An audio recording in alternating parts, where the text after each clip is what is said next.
নমস্কার বন্ধুরা, এসআইআর নিয়ে আরেকটি ভিডিওতে আমরা হাজির হয়েছি আপনাদের সামনে। বর্তমানে আমাদের রাজ্যে এসআইআর চলছে, আপনারা সবাই জানেন। অফলাইন এবং অনলাইন দুটো পদ্ধতিতে এসআইআর এর যে এনুমারেশন ফর্মও আছে তা আপনি জমা করতে পারেন। আজকে আমরা এই ভিডিওতে এটাই আলোচনা করব যে অফলাইন না অনলাইন কোনটা বেশি সুবিধা এবং আপনার জন্য ভালো হবে। তাছাড়া এটা নিয়ে আলোচনা করব যে অনলাইনে যদি ফর্ম ফিল আপ করে থাকেন তাহলে কিন্তু একটা কাজ আপনাকে অবশ্যই করতে হবে। যদি এই কাজটি না করেন আপনি তাহলে কিন্তু ভবিষ্যতে বিপদে পড়তে পারেন। অবশ্যই আপনারা এই ভিডিওটি সম্পূর্ণ দেখবেন এবং আশা করি আপনারা এই ভুলটি করবেন না। চলুন শুরু করি।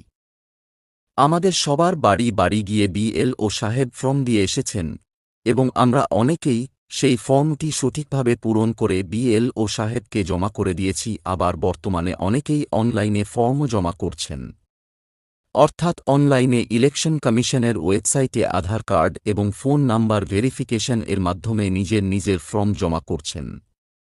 প্রথমে যেটা বলতে হয়, অফলাইন ফর্ম আপনি নিজে পূরণ করেছেন এবং বিএলও সাহেব নিজে সমস্ত ডকুমেন্টস দেখছেন, দেখে ভেরিফাই করছেন এবং উনি এটি আপলোড করছেন। এবারে আমরা এখানে অনেকেই ভাবতে পারি যে বিএলও সাহেব অনেকের ফর্ম এন্ট্রি করছেন, তাই উনাদের ভুল হয়ে যেতেই পারে। স্বাভাবিক, উনি একজন মানুষ, উনার দ্বারা ভুল হতেই পারে। এই ভয়ে অনেকেই অনলাইন ফর্ম এর দিকে ঝুঁকবেন, স্বাভাবিক, কারণ অনলাইন ফর্মও আপনি নিজে ফিল আপ করছেন, অর্থাৎ নিজের ডকুমেন্ট ভালো করে যাচাই বাছাই করে করছেন। তাই এখানে ভুল হওয়ার সম্ভাবনা নেই প্রায় বলতে গেলে, এবং আপনার নিজের মধ্যে একটু সন্তুষ্টি থাকবে, হ্যাঁ আপনি নিজের ডকুমেন্টস নিজে সাবমিট করেছেন এবং সাবমিট করার সাথে সাথে আপনাকে একটি অ্যাকনলেজমেন্ট নাম্বার দেয়া হবে এবং মেসেজের কনফার্মেশন চলে আসছে, হ্যাঁ আপনার ফর্ম সাবমিট হয়েছে, এবং আপনি চাইলে অ্যাকনলেজমেন্ট সার্টিফিকেট অনলাইন থেকে ডাউনলোড করতে পারেন।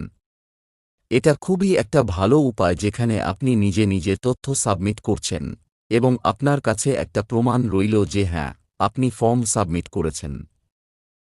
আপনি যদি বাইরে থাকেন অথবা বাড়ি থেকে দূরে থাকেন এবং আপনার কাছে অফলাইন ফর্মও না থাকে, তাহলে অবশ্যই আমি বলবো আপনি অনলাইনে ফর্ম ফিল আপ করুন। আপনি আপনার সঠিক তথ্য দিয়ে আধার নাম্বার ও ফোন নম্বর যাচাইয়ের মাধ্যমে আপনার অনলাইনে ফর্ম দিয়েছে অবশ্যই সাবমিট করুন। এবার অনলাইনে যেটা সবচেয়ে বড় প্রবলেম হতে পারে তা হল যদি কোনো কারণে ভুল হয়ে যায় এবং একবার যদি ফাইনাল সাবমিট হয়ে যায় আপনার কাছে কিন্তু কোন রকম সুযোগ থাকবে না সেই ফর্মটি ঠিক করার।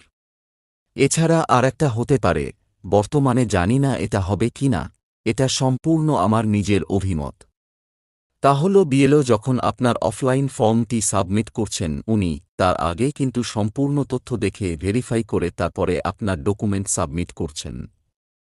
কিন্তু আপনি অনলাইনে যদি ফর্ম ফিল আপ করেন এবং সেই ফর্মও যদি বিএলও সাহেবের কাছে ভেরিফিকেশনের জন্য আসে, তাহলে তিনি ভেরিফিকেশন কিভাবে করবেন? তার কাছে কোনো অফলাইন ডেটা নেই যে সে আপনার ডাটা ভেরিফাই করবে। এই সমস্যাটা কিন্তু হতে পারে, এটা আপনারা যারা অনলাইনে ফর্ম ফিল আপ করছে মাথায় রাখবেন।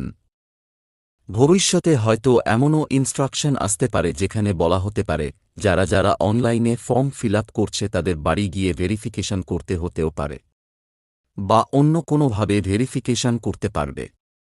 এটা কিন্তু আমার সম্পূর্ণ নিজের অভিমত, এই ব্যাপারটা নিয়ে আমার মনে হল তাই আপনাদের সাথে একটু শেয়ার করলাম। এখন আপনি এই সমস্যা থেকে কিভাবে এড়াতে পারেন? তার জন্য আপনি অনলাইনে যদি ফর্ম ফিল আপ করেন তাহলে অবশ্যই অফলাইন ফর্মটি বিএলও সাহেবকে দিন এবং তাকে এটা বলে দিন যে আমি অনলাইনে ফর্ম ফিল আপ করেছি। যদি দরকার হয় অনলাইন থেকে যে অ্যাকনলেজমেন্ট স্লিপটি ডাউনলোড করছেন অফলাইন ফর্মের সাথে দিয়ে দিন। তাহলে বিএলও খুব সহজেই আপনাকে ভেরিফিকেশন করতে পারবে, তার কোনো অসুবিধা হবে না। যারা অফলাইনে করছেন তাদের ডকুমেন্টস তো বিএলও সাহেবের কাছে থাকছে, তাই তাদের এই দিক থেকে একটু নিশ্চিন্ত যে ভেরিফিকেশন করার সময় তার কোনো অসুবিধা হবে না। তাই যারা অনলাইনে ফিল আপ করছেন তারা অবশ্যই কিন্তু বিএলওকে তাদের যে অফলাইন ফর্মটি আছে তা দিয়ে দেবেন। এটা একটু মাথায় রাখবেন।